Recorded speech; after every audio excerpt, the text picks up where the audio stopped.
Baik, Assalamualaikum warahmatullahi wabarakatuh. Perkenalkan, nama saya Kaila Yedifa Yaruman. Di sini saya akan menjelaskan tentang uji Wilcoxon dan bagaimana sih cara mengerjakannya di SPSF. Oke, sebelumnya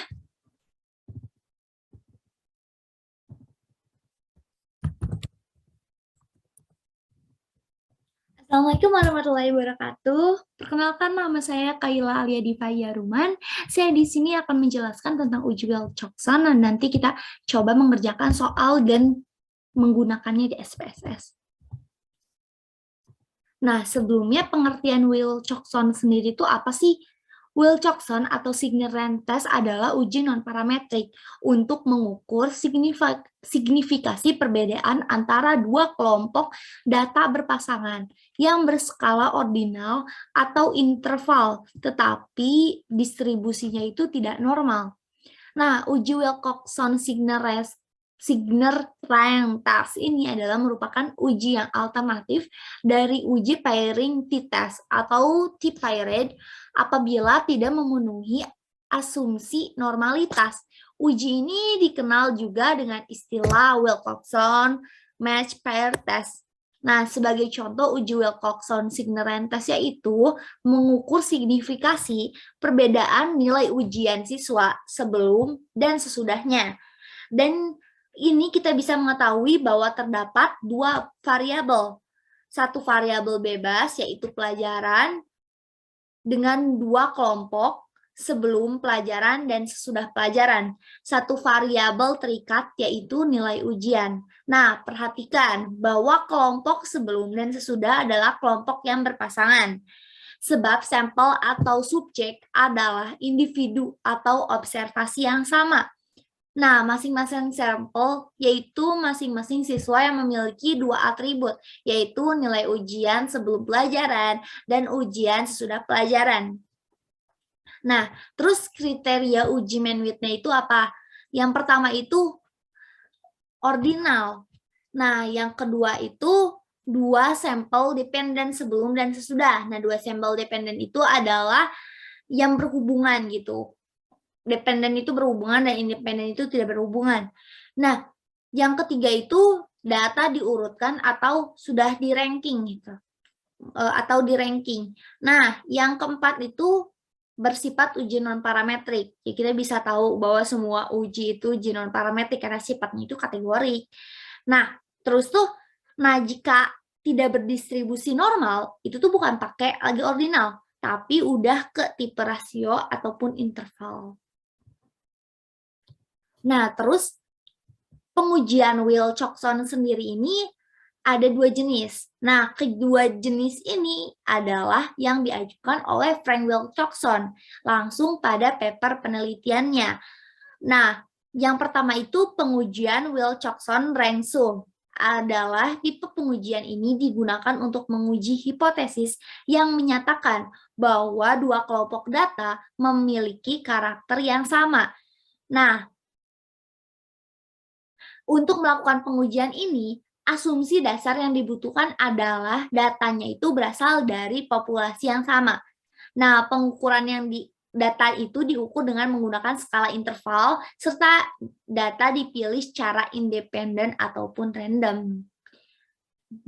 Nah, yang kedua itu pengujian Wilcoxon-Signer-Rand adalah asumsi yang digunakan pada pengujian ini yaitu adanya perbedaan pada dua kelompok data yang diuji.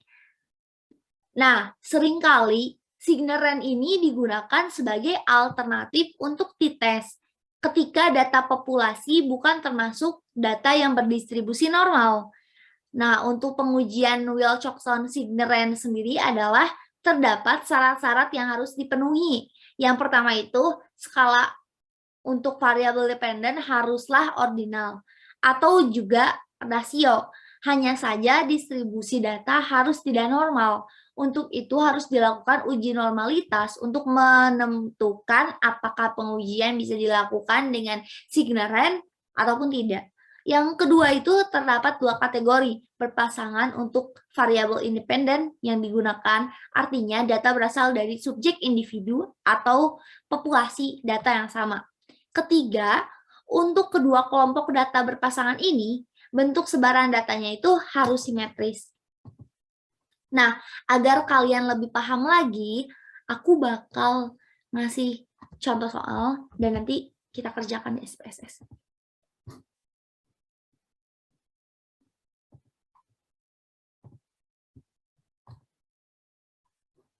Oke, di sini sudah ada soal, adalah seorang peneliti di bidang marketing melakukan penelitian dengan tujuan untuk menguji perbedaan penjualan sebelum dan sesudah perusahaan memasang iklan di surat kabar rakyat pos.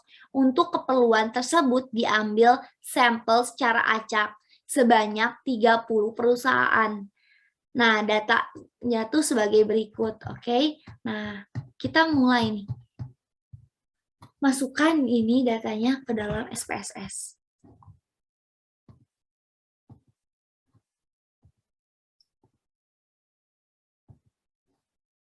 Oke, bisa dilihat di sini. Nah, aku mau ngingetin lagi kalau kalian gak mau ribet gitu ya, biar gak pusing, kalian bisa juga masukinnya tuh di Excel dulu, baru nanti kalian tinggal copy-in ke dalam SPSS-nya.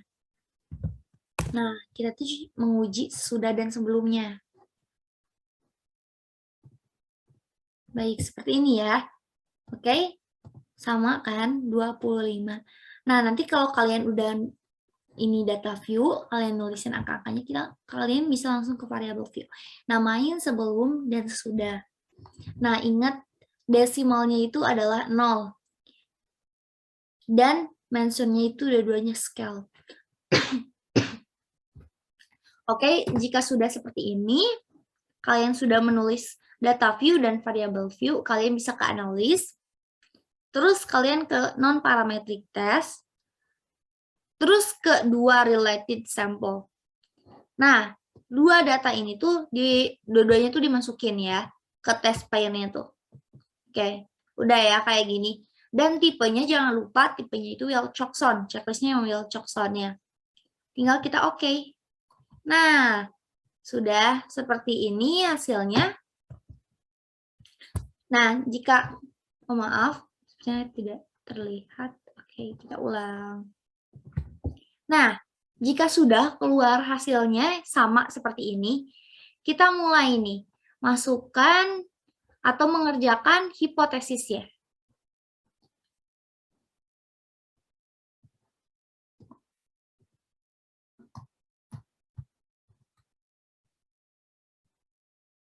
Oke, aku share screen. Nah, hipotesis dari data tadi adalah pertama, hipotesis statistiknya tuh H0 T1 sama dengan T2 tidak terdapat perbedaan penjualan sebelum dan sesudah perusahaan memasang iklan di surat kabar rakyat pos. H1, T1, T2 terdapat perbedaan penjualan sebelum dan sesudah perusahaan memasang iklan di surat kabar rakyat pos. Alpanya itu 5%. Nah, kriteria ujinya tuh tolak H0 jika Z hitung lebih besar dari Z alpha. Terima dalam hal lainnya atau p-value lebih kecil dari tidak terhingga. Nah, berdasarkan hasil SPSS tersebut, nilai Z hitung sama dengan negatif 937.